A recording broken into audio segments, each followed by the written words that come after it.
All right, so for number 1, we have 3/4 times parentheses x plus 8 equals 9. We can do this in 2 different ways. The first way would be to take our original equation and then to multiply by the reciprocal of 3/4 on both sides. The reciprocal is when I flip the fraction, so it's going to be 4/3 on both sides, and I'll do that on the right side as well. And then I can cancel out what I want. Now this will cancel both things. Here, a 9 and a 3, I can cancel this out to be a 4, and then over 1, which is just 4, times 3, because if I divide a 3 out of the 9, then I get 3. So then over here, I get x plus 8 is the only thing that's left. So I get x plus 8 is equal to 12 when I multiply that out. Subtract 8 on both sides. X is equal to 4 is going to be my answer. Now, I could have done this another way. I could have used the distributive property. So if I do that, I would distribute this to both terms. So it just means I multiply this 3/4 to both terms. So I get 3/4 x plus 3/4 times 8. And I'm going to put over 1. You don't have to if you don't want to. Now, same thing, I could either cross-cancel like I did in the last one, or what I could do is just multiply the fractions. So I get 3/4x. If I multiply the fractions, I get 24/4 equals 9. 24 divided by 4 is 6. And then 3/4 here is what I get. And I get to subtract 6 on both sides. 3/4x equals 3. And then once again, if I multiply by the reciprocal on both sides, that's 4/3 on both sides that I'm multiplying by. Those cancel. Those all cancel. I still get x equals 4. Does not matter which way you do it. I think that the first way we did it is a little bit easier, but both ways will work. All right, number 2 says select whether the linear equation has one solution, no solution, or infinitely many solutions. An equation that has one solution is like the one we just did in number 1. So if you get something like x equals 4 as your answer. So that's one solution. And then a no solution case is when you get something where the variables cancel. So no solution is when you get the variables to cancel, and then you end up with something that does not make sense, like 0 equals 1, or -3 equals 2, or something like that, an equation that is not true. And then infinitely many, let me spell that correctly, infinitely many, that's when you get an equation that is true. So your variables are going to cancel out, but then you're left with a true equation, a true statement. So if you get something like 2 equals 2, or 0 equals 0, that's going to give you infinitely many. So anyway, the first equation here is 8 plus 2 times x minus 6 in parentheses equals -2 plus 2x minus 2. Okay, so if I simplify this on the right side, I see that I have a -2 and a -2. Those are like terms that I can combine. So that's going to become -4. And I'm going to write my x term first. So I have 2x minus 4. And then over here, what I would do first is distribute. So I get 2x minus 12, because 2 times -6 is -12. And then over here, I have this positive 8. Once again, I'm going to combine my like terms. So I have 8 minus 12. So that's going to be -4 as well. So I have 2x minus 4 equals 2x minus 4. And actually, we have enough to know that this is going to be infinitely many solutions, because I have the exact same thing on the left and right side. If I subtracted 2x on both sides, which I could do here, I know my variables are going to cancel, and I'm left with a true statement. -4 equals -4 is a true statement. So I know that this is going to be infinitely many solutions. So now I'm going to do the next equation. So that one is 2 times x minus 3 equals 2x plus 15. First thing I'm going to do is distribute this 2 to both terms inside the parentheses. So I get 2x minus 6 equals 2x plus 15. Well, you can tell that this is going to be the no solution case, but if you can't tell right now, it's because we haven't canceled out the 2x's. If I do cancel out the 2x's, I see that they both cancel because I subtracted them on both sides, and I get -6 is equal to positive 15. This is false. This is not a true statement.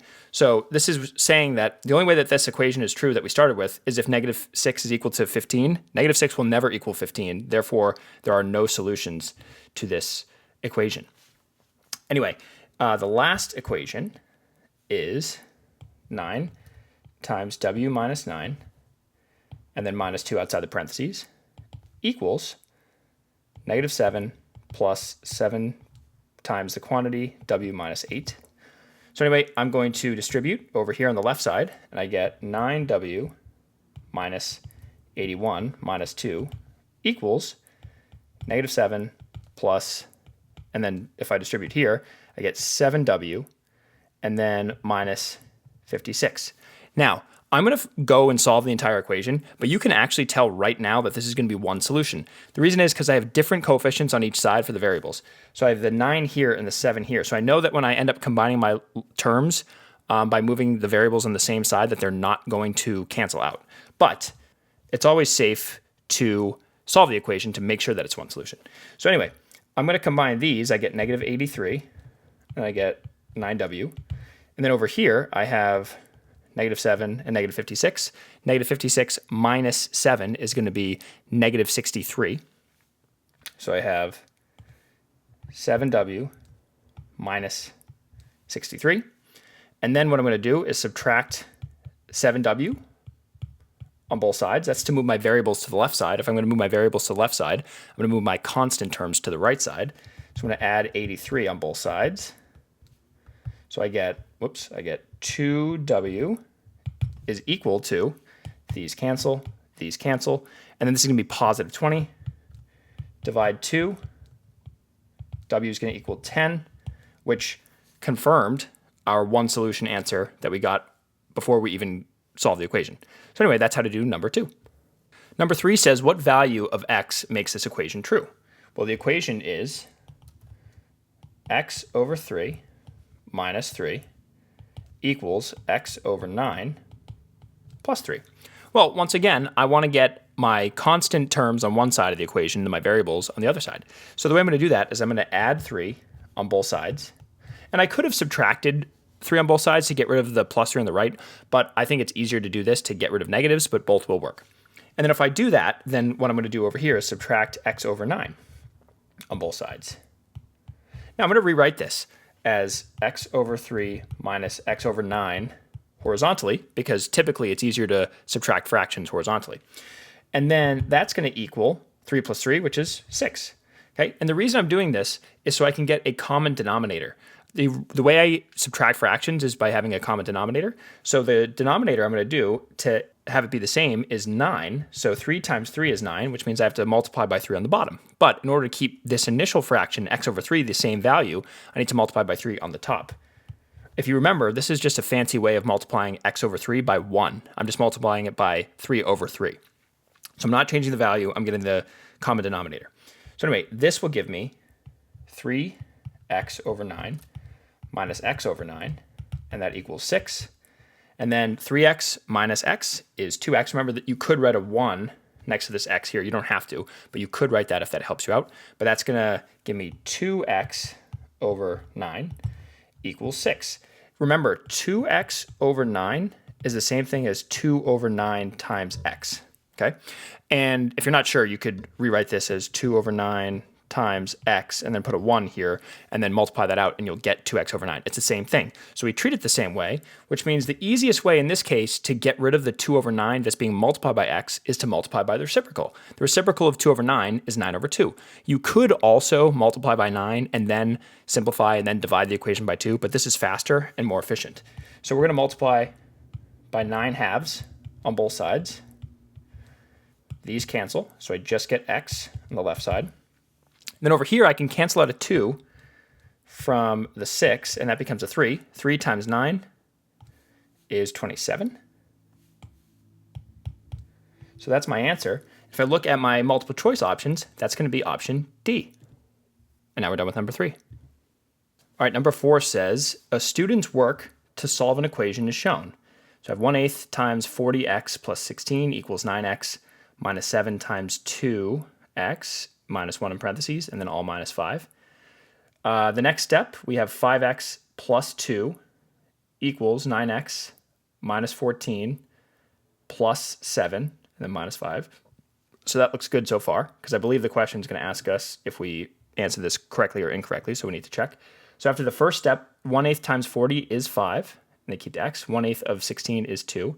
Good. And then negative 7 times 2x is negative 14. Negative 7 times negative 1, positive 7. Good. So that's good so far. Now I have 9x minus 14x over here, but they gave us positive 5x. 9x minus 14x is negative 5x. So this equation is incorrect. So they solved it incorrectly because the original equation has, well, they canceled it, and they were going to have infinitely many solutions here, if you see. So I have 5x plus 2 is 5x plus 2, but this should be negative 5x plus 2. Let's see if they did the rest of it right. Yep, looks like they did the rest of it right. So it should be, let's see, 5x plus 2 on the left side equals negative 5x plus 2. And then if we solve this, I'm going to add 5x on both sides, and then subtract 2 on both sides. So I get 10x equals 0. Pardon the ugly x. Much better. 10x equals 0. Well, the way to do this is to divide by 10 on both sides. Now, one mistake that students often make is if something equals 0, they just forget to write anything. They just write 10x and they don't know what to do. But always bring down that equal sign. Your equal sign in an equation never goes away. So it should be 10x equals something, and if there's nothing left, if everything cancels, then you get the 0. Anyway, when I do 0 divided by 10, what I like to tell my students is if Mr. G has 0 friends and divides all of his friends into 10 groups, how many friends are in each group? That's 0. So I get x equals 0. But you got to be careful here, because x equals 0 does not mean that there are 0 solutions. X equals 0 means that there is one solution. The one solution is the number 0. So going back to this question, this equation has one solution. Another way we could have told that this had one solution is because 5x plus 2 and then negative 5x plus 2, my coefficients of my x's are different, so I know that they're not going to cancel out. So anyway, that's a long-winded version of solving number 4. So let's move on to number 5. So number 5 says, Filippo is building a rectangular sandbox for his younger brother. The length of the sandbox is 1 foot longer than twice the width of the sandbox. The perimeter of the sandbox is 29 feet. Part A, which equation could be used to determine W, the width, in feet of the sandbox? So if I look at this, it says the length, which is L, and I like to use a cursive L because L looks like the number 1. The length of the sandbox is, well, in math, is means equals. So I'm going to write L equals, because it says the length is, and then 1 foot longer than twice the width. Let's unpack that. Well, first of all, twice the width, that's going to be 2 times the width, or I'm going to call the width W. So it's going to be 2W. And then 1 foot longer than that means I have to take 2W and then add 1 to it. So I have L equals 2W plus 1. Okay? And then it also gives us the perimeter. Well, the perimeter of a rectangle is P equals 2 times the length plus 2 times the width. If I have any old rectangle, and this is length, and this is width, I have a length at the bottom, but I also have a length at the top, and a width here. And perimeter is when I add up all the sides and see how long it is. So notice I have 2 W's and 2 L's. So anyway, I have P equals 2L plus 2W. Well, I know that this L right here is equal to 2W plus 1. So that means that this L right here is also equal to 2W plus 1. So I have 2 times 2W plus 1, and then that's plus 2W. But I also know my perimeter is given to me. My perimeter is 29 feet. So P equals 29. So if I can change this P right here into 29 feet. So let's see if any of these equations are what I got. So I have 29, and here all the 29s are on the left side and are on the right side, and I wrote my 29 on the left side. That's okay. So I'm looking for 29 equals 2 times 2W plus 1, that's right here, plus this 2W. So this is an equivalent equation to what we wrote down. It's just in a different order. That's fine. So this is our answer, D. Okay. And then part B says, what is the width in feet of the sandbox? Enter your answer in the answer box. Well, the way to do this is just to solve this equation. So the first thing I'm going to do is distribute the 2. So I get 4w plus 2, because 2 times 1 is 2, plus 2w, and that's 29. And then over here, I'm going to combine my like terms. I have multiple w terms. And notice how I'm circling the sign to the left. This tells me what to do. So 4w plus 2w, that means I'm going to add them. If it was negative 2w, I would do 4w minus 2w, but it's not. So when I add these, I get 6w plus 2 equals 29. If I subtract 2 on both sides, I get 27 is equal to 6w. Now, to get rid of this coefficient, I'm going to divide by 6 on both sides. Notice I'm using a fraction. That's what we want to use in this class. We want to use fractions rather than the division symbol like that. We don't want to use that. We want to use fractions. So I get 27 over 6. Now, I would recommend simplifying this like a fraction. So this is my w. I want to figure out what I can divide off the top and bottom, and I can divide a 3. So when I do that, I get w equals 9 over 2 feet. So you can either leave this as 9 over 2 feet. We accept simplified improper fractions because I can't simplify this anymore. So this 9 over 2 feet is fine. You can also do 4.5 feet because in decimal form, 9 divided by 2 is 4.5. Or you can do mixed number. As long as you have any of these answers, they're simplified. The form does not matter unless we specifically ask for a type of form. Like if I specifically ask for an improper fraction, or specifically ask in decimal form, or specifically ask in mixed number form. Otherwise, any of these are fine. But make sure you include your units. All right, let's move on to number 6. So number 6 says to match the following pair of angles with their respective definitions. So let's start with 3 and 7. So 3 and 7 are in the same relative part of the intersection. They're both in the bottom left of the intersection. So that's what we call corresponding angles. So I'm going to drag corresponding right here to 3 and 7. The next one is 2 and 7. So 2 is right here and 7 is right here. So they are both outside of the parallel lines and on the opposite side of the transversal, which is this line right here. So because they're on the outside of the parallel lines and they're on the opposite sides of the transversal, we call these alternate exterior angles. So let's go, we have alternate exterior. Alternate means they're on different sides of the transversal, and then exterior means they're outside of the two parallel lines. So let's go to 4 and 5 now. So that's 4 and 5, okay? These are kind of like the last ones, but these are both inside of the parallel lines. They're inside the parallel lines, and they're on the opposite side of the transversals. So instead of alternate exterior, these are alternate interior angles. If I can drag this properly. There we go. Alternate interior. Alternate means they're on the opposite sides of the transversal. And then interior means they're inside the parallel lines. And then the last is 3 and 6. So 3 and 6. And these are also going to be alternate interior angles because they're inside the parallel lines and on the opposite side of the transversal. Some other angle relationships that are helpful to know would be vertical. So like 5 and 8 are vertical angles, 7 and 6 are vertical angles, 1 and 4 are vertical angles, 2 and 3, and so on. And then supplementary are any angle pairs that add up to 180 degrees. So 1 and 2 are supplementary, 2 and 4 are supplementary, 2 and 8 are supplementary. They don't have to be touching. Oftentimes that's when you'd figure out if they're supplementary on a straight line. But any pair of angles that adds to 180 degree is a supplementary angle pair. Anyway, let's move on. All right, number 7 wants us to match each graph with the correct slope of the line. Well, if we remember, slope is equal to rise over run, or change in y over change in x, or vertical change over horizontal change. There's lots of different ways to define slope, but the easiest way to tell on a graph is to just do rise over run. So for the first one, I see that I'm going up 1 and then right 1, 2, 3. So, and since I go up 1, right 3, up and right are both positive, so it's positive 1 over positive 3, my slope is going to be 1/3. And we can tell all of these slopes are positive, and I don't even have any negative options, but if it was going down from left to right, then I would have a negative slope. Anyway, let's look at this one. I'm going up 1, right 1, up 1, right 1, so it'd be 1 divided by 1. Well, 1 over 1, 1 divided by 1 is just 1. So the slope of this one is 1. And then here, I'm going up 1, right 1, 2. So 1 over 2, and you could have calculated this by going up 2, right 4, but then simplify. That simplifies to 1/2. So 1 over 2, 1/2 is the slope to this one.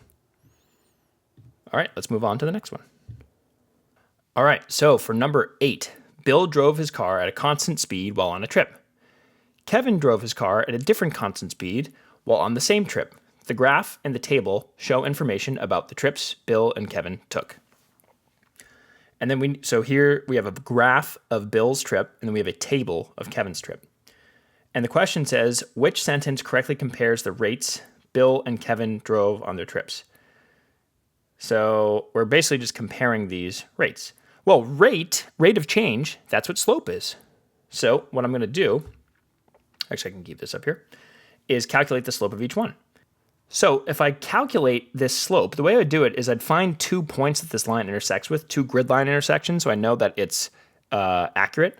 So I see that it's 0, which makes sense. If you drive for 0 hours, you're going to go 0 miles. So I know 0, 0 is a point.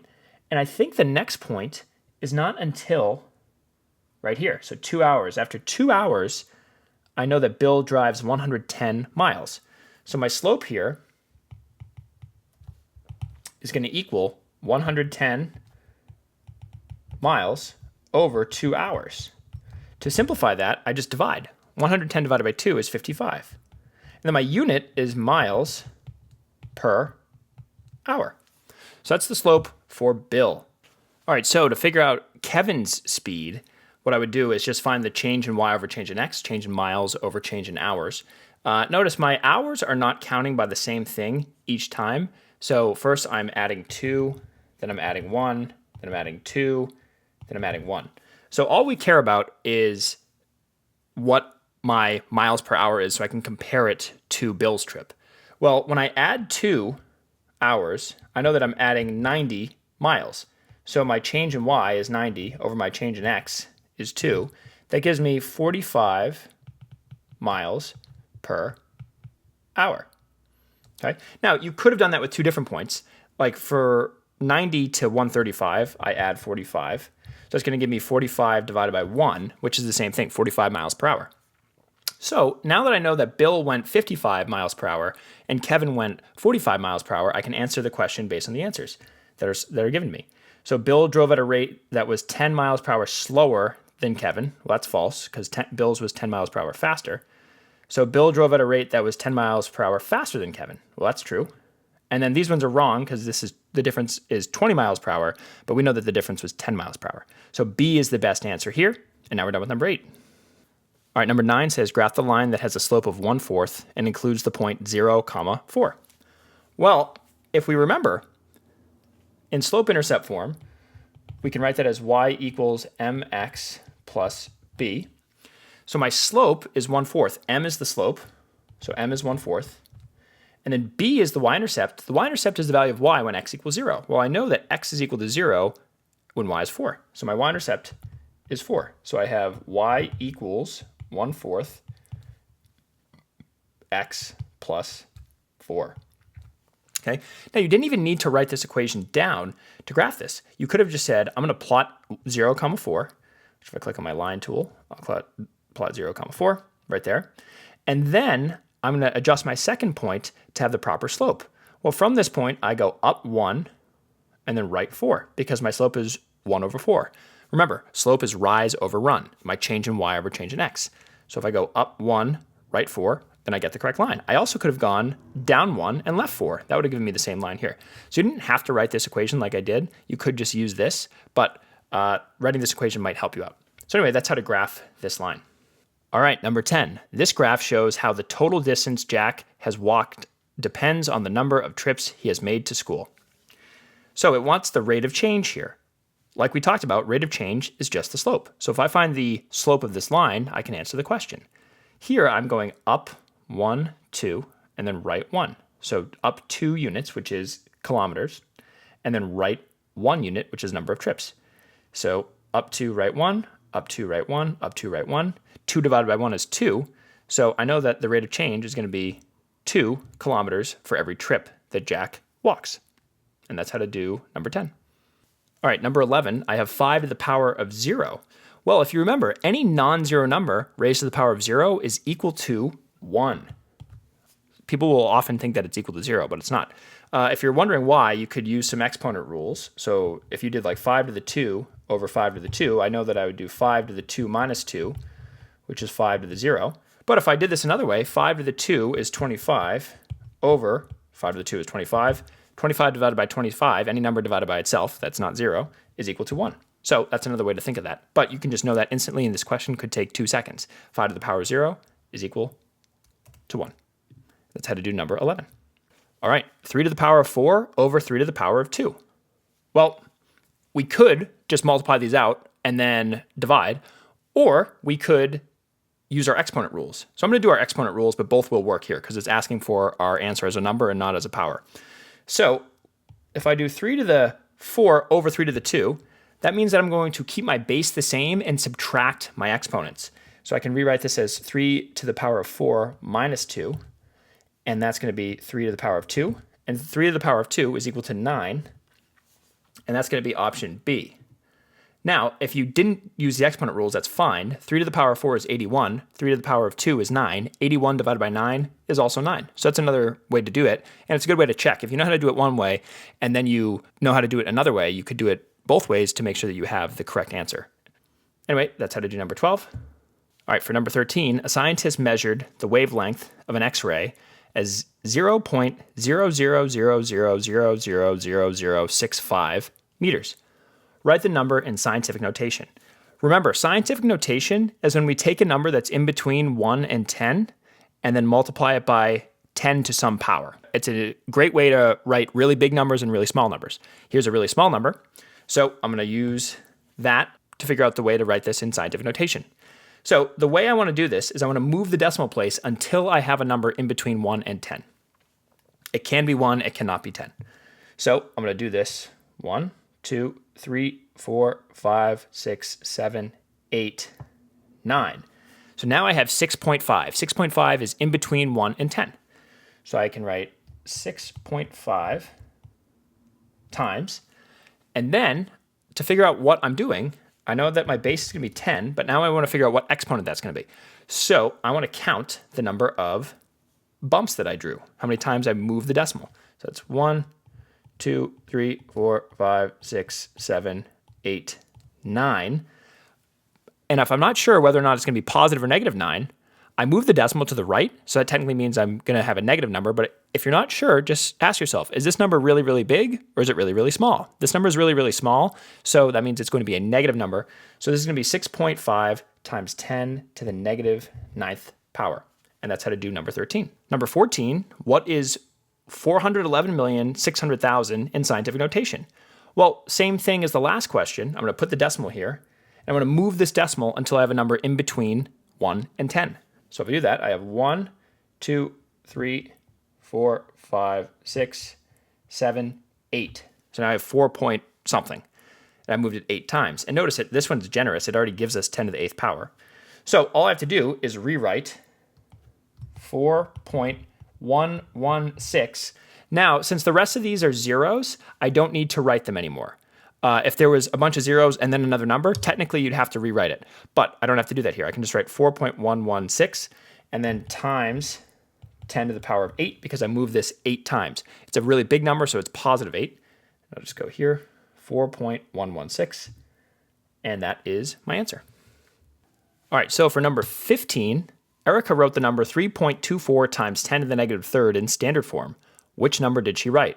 Well, this is just the reverse of what we did in the last two questions. So I take 3.24, I know it's being multiplied by 10 to the negative 3rd power. That means that I have a really small number, so I'm going to move my decimal to the left 3 times. So I go 1, 2, and 3. So that's my new decimal. So all I need to do is just fill these with zeros, because zeros are a placeholder. So I have 0, 0, and then I'll put a 0 right here, because I have nothing to the left of my decimal. So I'm going to rewrite this as 0.00324. And this is my number in standard form. That is going to be option A. So A is the best answer for number 15. All right, so for number 16, identify which numbers are written correctly in scientific notation and which are not. So the numbers that are written correctly in scientific notation are going to be written as some number in between 1 and 10. can be 1, cannot be 10, times 10 to some power. So 3.4 times 10 to the 8th power, that is correct, because that follows the criteria. 0.18 is not correct because 0.18 is not in between 1 and 10. Same with 70. 70 is not correct either because 70 is bigger than 10. 10.3 is too big, so that's also not correctly in scientific notation. 7.8 times 10 to the 1, that is correct. That is in correct scientific notation. 3 times 10 to the negative 6th, that's correct. 3.5 times 8 to the 4th power, remember, scientific notation needs to be 10 to some power, so this is wrong. And then 2.12 times 10 to the negative 4th, that's perfect. All right, that's how to do number 16. All right, so number 17, what this is asking us is for the principal root, or the positive square root, of 144. So that's what positive number multiplied by itself equals 144. Well, I know that 12 times 12 is equal to 144, or 12 squared is equal to 144. So the square root, the principal root of 144 is 12. And that's my answer for 17. All right, for 18, Molly wants to put a fence around an area. The fence will follow the diagram of the triangle shown below. So I see that I have a leg of 10 feet. I have my hypotenuse, which is the longest side of a right triangle, opposite the right angle, of 18 feet. Then I'm missing this. So on my diagram, I'm going to mark this missing value B. Because typically in a right triangle, we like to call the two legs A and B, and then we call the hypotenuse C. Now, A, B, and C, if you remember, the Pythagorean theorem tells us that A squared plus B squared equals C squared. If I square one leg and then add that to the square of the other leg, then that is going to equal the square of the hypotenuse. So I can use that here to help me solve for B, the missing side length. So then what I want to do is plug in my value. So I'll do 10 squared plus B squared equals 18 squared. Well, 10 squared is 100 plus B squared equals, and then 18 squared is 324. You could do that out if you wanted to. Now I'm going to subtract 100 on both sides. Okay. Now, what I would do is I would take the positive square root of both sides, because if I took plus or minus the square root, the negative square root makes no sense in this context. You can have a negative distance for a fence. So I would just take the positive square root. Now, we don't have access to a calculator here. And it's asking us for a rounded answer. Typically, I'd recommend rounding at the very end, but I know that 224 is extremely close to 225, which is a perfect square. So I know that the square root of 225 is equal to 15. So I know that the square root of B squared here is going to be about, I'll change that, about 15. Okay, it's really going to be 14.9 something, but we'll say that it's about 15. So if that's the case, I know that this is 15 feet. So then the question saying about how much fencing does Molly need? Well, all I have to do is add all these sides to get what this would be. So I have to do 10 plus 15 plus 18. And I do that, I get 13, and then I get 1 is 4. So about 43 feet. So 43 feet is the correct answer here. In reality, it'd be more like 42.9 blah, blah, blah, some irrational number feet, but 43 feet is the best answer for number 18. All right, for 19, I have the volume of the cylinder is 768 pi centimeters cubed, or cubic centimeters. What is the height? So what I want to do is take what I know, plug it into my formula here, and then solve for the missing variable. So I know the radius is 8 centimeters, so I can plug in 8 for my radius. I do not know what the height is, and then pi is just pi. Pi is just a number. And then I know what the volume is. It's 768 pi, so I'll plug that in. Now what I can do is just simplify this equation a little bit. First of all, I can divide by pi on both sides. Those are just going to cancel out. And then 8 squared is 64. So I have 64h equals 768. Now I can just divide by 64 on both sides. So I get h is equal to. So what I'm going to do is see if I can divide 64 into 768 using long division. So if I do that, I get 64. 64 goes into 76 once. 64 times 1 is 64. If I subtract, I'm going to get 128, or 12, and then bring down the 8. So 64 goes into 128 exactly twice. So I know that my height is going to be 12 centimeters. And that's option B. So now we're done with number 19. All right, number 20 says find the volume of the sphere with a radius of 6 meters. Well, I have the formula here. Volume equals 4/3 pi r cubed. All I have to do is plug in my radius, which is 6, into this formula, and then simplify. So that's 4/3 pi times 6 cubed is equal to my volume. Well, 6 cubed is just 36 times 6. 6 times 6 times 6, 36 times 6, that's going to be 216. You could do that out if you wanted to. So 216, and then I'm going to put the pi over here, and then 4/3. So I could just do 216 divided by 3. This goes in 7 times, exactly. And then this goes in twice.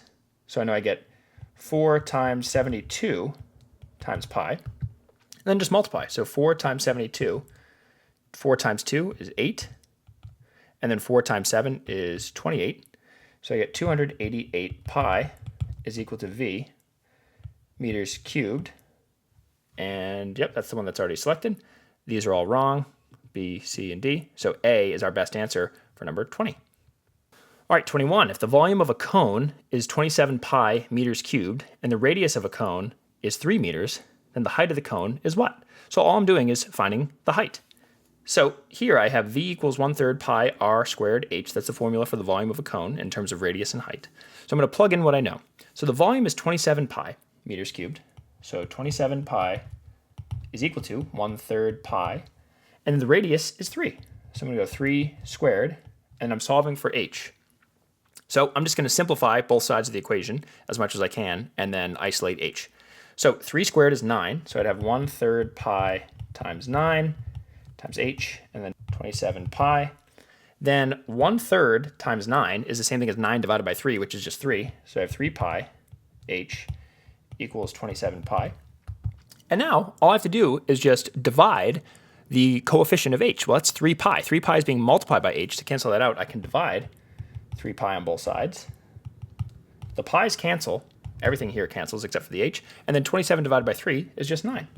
So 9 is equal to h. H is just a distance, so my unit's going to be meters. So I have 9 meters. And that's how to find the height of the cone. And now we're done.